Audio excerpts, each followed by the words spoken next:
All right, so with me recording a little bit, I just recorded the Yamunger video a little bit ago, and I actually am recording this like right after. Now, they did put out a dev note. I don't think it's on global just yet. I still think that they might be in the process of actually, maybe like translating it or trying to get it out or whatever the case may be, but it's not on global yet. So we're gonna go ahead and we're gonna take a look at this. The thing with the dev notes, they pretty much repeat themselves. I'm gonna be honest with you. They promise stuff, and then sometimes they'll bring their promises, like they'll keep up on it, but then other times it just becomes like a repeat of, you know, previous dev notes, and they just don't keep up sometimes. So we'll see. Now here's the thing too. The 30th anniversary for JP in Korea is coming up very, very soon. I believe it's in May. I don't know exactly when it is, but I know it's sometime around May, I believe, maybe June. But yeah, it's coming up regardless, right? In like 2-3 months or something like that, in that time frame.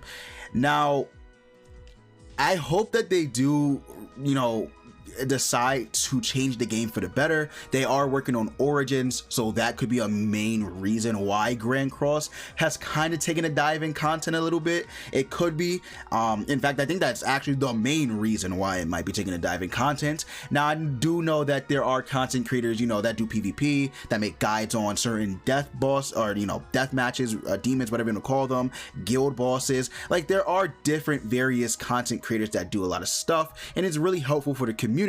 However, it does hurt smaller content creators for Grand Cross when there's not enough to do, or the bigger content, you get overshadowed by the bigger YouTubers. You know what I mean? Like when something new drops and a smaller content creator tries to make a video on it, obviously it's going to get overshadowed by the bigger YouTubers. But the problem with the game is, if it's not done by a bigger YouTuber, then that smaller YouTuber is not going to be able to get the you know, the viewership or the people who still play the game, because to be honest with you, since the game is kind of in a dive, not a lot of people are going to go to smaller content creators to see what their opinion on certain things are, or to see their PvP teams and stuff like that, right? So it just sucks all in all that the state of the game is what it is, but hopefully it gets better. Now let's go ahead. I talked a little bit.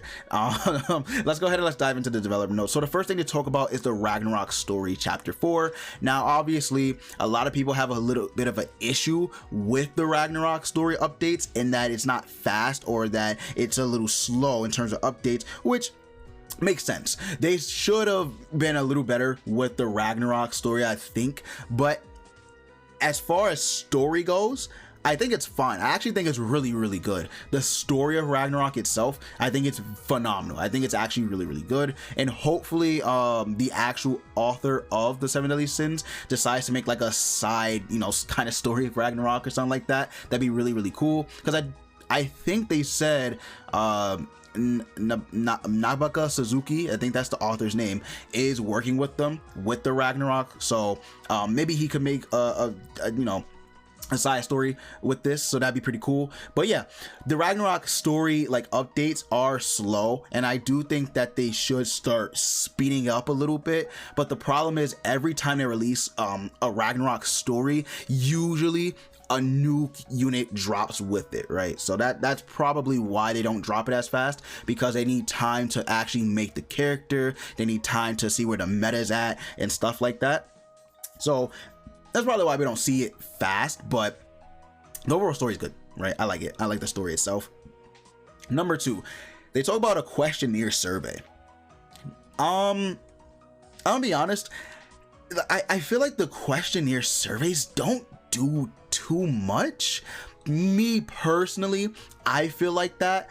A lot of people might feel, you know, otherwise, where it's very beneficial to the game, which it definitely is, because that's how they get most of their opinions and stuff, from surveys and feedback. But I feel like surveys just don't really do much. I don't know.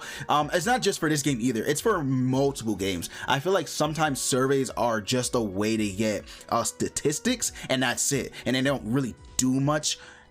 about. I don't know. But that's a personal thing, right? That's not an actual fact. That's just me personally believing that surveys aren't like the craziest thing in the world, but it definitely still is beneficial for the devs to see, for sure. And they just want to talk about doing it, pretty much they want to do it on a regular basis, which is good. That is good. If they do it on a regular basis, maybe the improvements will start to actually show itself. That is good. That is actually pretty good. So hopefully they keep up on that. And then on number 3, they talk about the feedback and the future directions for the Ancient Holy War. Now, I'm gonna be honest with you. The Holy War is good. It's not bad. It's good. I'm not gonna give it anything but good. I myself haven't played too much of it, but I feel like it could have been better. It's just really all you're doing is grinding. No, seriously, all you're doing is grinding for points, contributing to your faction, whichever side you picked, and then that's it. The shop is horrible. I don't like the shop. I feel like the rewards you get are pretty they're all right. They're like, the rewards aren't like, oh my god, like I have to do it, but they're all right. Like they're okay. For a fun little mode, it's fine. But I feel like they definitely could improve on this very, like if they stick to it, right? If they just stick to the formula they have, it actually could be a really, really good mode in the future. I'm not even gonna lie. Like I do like it. I really, really like the mode. I think it's good. Again, I think it's good. I wouldn't give it anything but good, but I really do like it because this is a mode that they could actually expand and improve on. It's not like demonic beast battle where it's just you get demonic beast and good luck, right? That's it. You don't get like chances overall. You got to get specific units, right? It's not like the demonic beast battle at all, right? This is a brand new mode where they could actually make it so that way a lot of players could have fun with this, right? Really, really have a really good time with it. With the demonic beast battle, you just pretty much, you know how to win or you lose. That's it. You got the units or you don't. There's nothing really else to say about that. But I do feel like this mode is definitely good, and it does have the potential to be very, very good in the future. So we'll see what happens with that. Make sure when you guys do the survey, you guys do mention that the Ancient Holy War is good. It just could be improved on and expanded upon a lot. So we'll see what happens with that in the future. And then 4. Okay, here we go. This is one of the major things that I know a lot more people have been have been talking about in their videos as well, but this is one thing I personally, and you guys can go back to multiple videos of mine and you guys can see that I've been talking about new PVE content for a long time. Like I've been talking about it for a grip. I'm not even gonna lie. It's probably, I want to say, when do I think I started talking about like they really need to introduce some really good PVE content? I don't know, maybe around the time final boss drop for global, maybe, I don't know, but I've been talking about PVE content, like new and exciting modes, for the longest time, man. And I really feel like they could do it the way this game works. They can do it with such ease, man. It would like be no problem to do. They could give us a survival mode, a time attack mode. They could give us like a team battle tower mode where we fight like different various teams. Let's say we fight team demons or something like that. We fight, I don't know, we just fight different various teams, and that could be very challenging. They give us a super battle road-ish type of mode. Hell, they could even give us a mode where we fight all the stages of the 7 deadly sins, kind of like an infinite Dragon Ball history type of thing as well. They could do so much stuff with this game, man. Like if they have to take inspiration from Dokkan Battle, please do. I'm not even gonna lie, please do, because I really feel like Dokkan Battle, as bad of a gacha system they have, in terms of overall gameplay, they have probably one of the best in the gacha whatchamacallit, I can't think of the word I want to say. They have some of the best in the gacha business, right? Because the PvE content in Dokkan Battle is so good because it's not a PvP based game, right? It doesn't have PvP at all.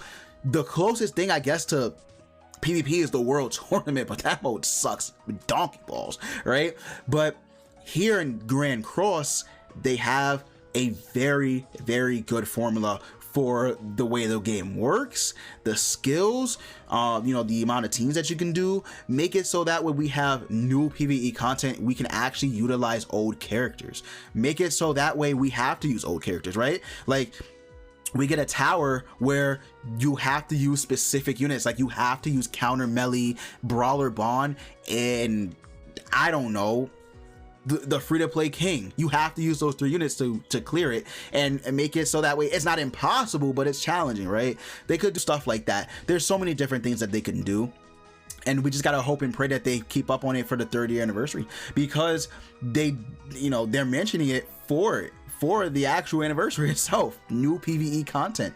So I'm really hoping that this is gonna be the start of something good once it comes, once the 30th anniversary comes. And I did mention this before in another video, that I feel like they're holding out on the 2nd year because they are planning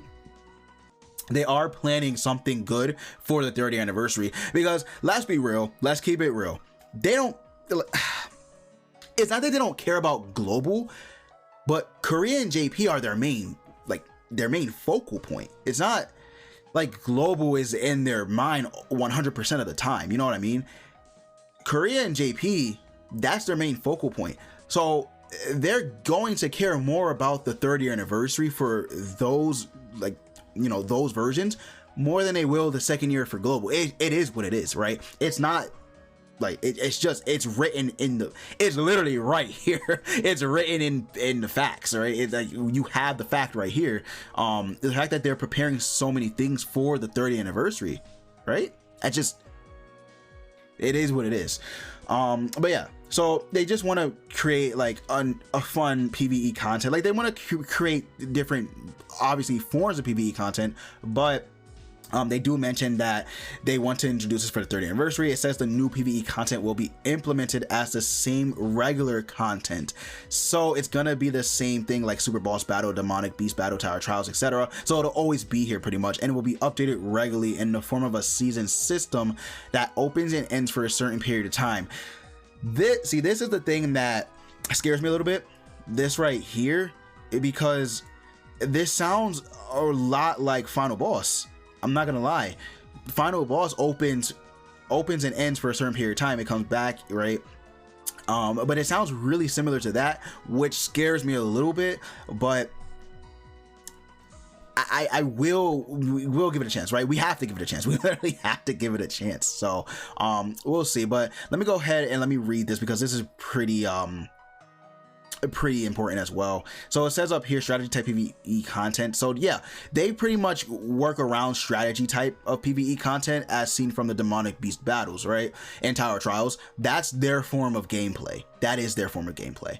It makes sense the way the game works, and it's not bad at all. It's not a bad thing that they do this, but the way they go about it sometimes is wonky.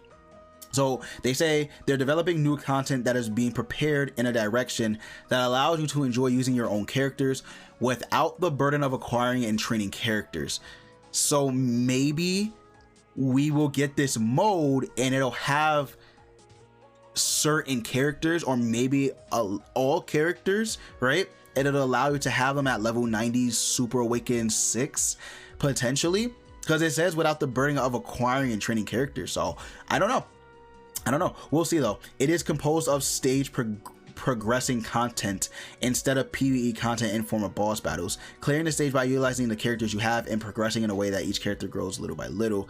A branch will set up on the stage, and the form of growth and the type of status buff given at the time of clearing will differ depending on which route you go to. So it does sound interesting, but again, the main thing I think that scares me is that this part right here, right? It opens and ends for a certain period of time, but we'll see. We'll see. I'm not gonna, not gonna try and think about it too much, because we don't know anything. We don't know anything really. So we'll see. We'll definitely see. So can't wait for that. Artifact Lotto. This is weird. I think this is talking about the artifact system itself. They literally just want to prepare an artifact wish Lotto event, which allows you to get seasonal artifacts. So again, I think this is for the artifact set cards and stuff like that. Yeah. So that's what they're talking about.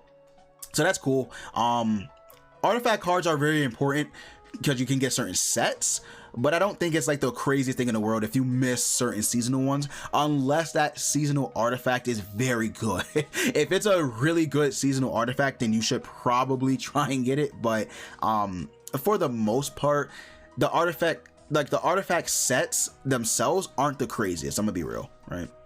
And then you talk about additional system improvements. So I did go over the new unit in the actual, like, you know, I want to say patch notes. Yeah, because JP does patch notes. So the patch notes that came out with it. And this is some of the stuff that they added. You get, instead of 5 teams we can make 10 now. They improved the ad viewing rewards and stuff like that. So that's pretty cool. And they did a couple other things as well. So yeah, that's the whole thing for the patch notes, or the dev notes in this video. Again, we'll see what happens with the 3rd year anniversary, because I think the 3rd year anniversary is what's gonna make or break this game. I'm gonna be completely honest with you. Of course, content creators will still upload, but I do think a lot of people are trying their best to stay on the game in hopes of the 3rd year anniversary, myself included on that. But let me know what you guys think. You guys think the 3rd year anniversary is actually going to be like really good for the game? You think it's going to make the game move in the path it needs to, or you think it's not going to do much and you think it's going to be the same old? Let me know down in the comments below. Thank you guys so much for watching and supporting me. I love you all. Have a good evening or night or morning wherever you live, and that's going to be it. I will see you all later.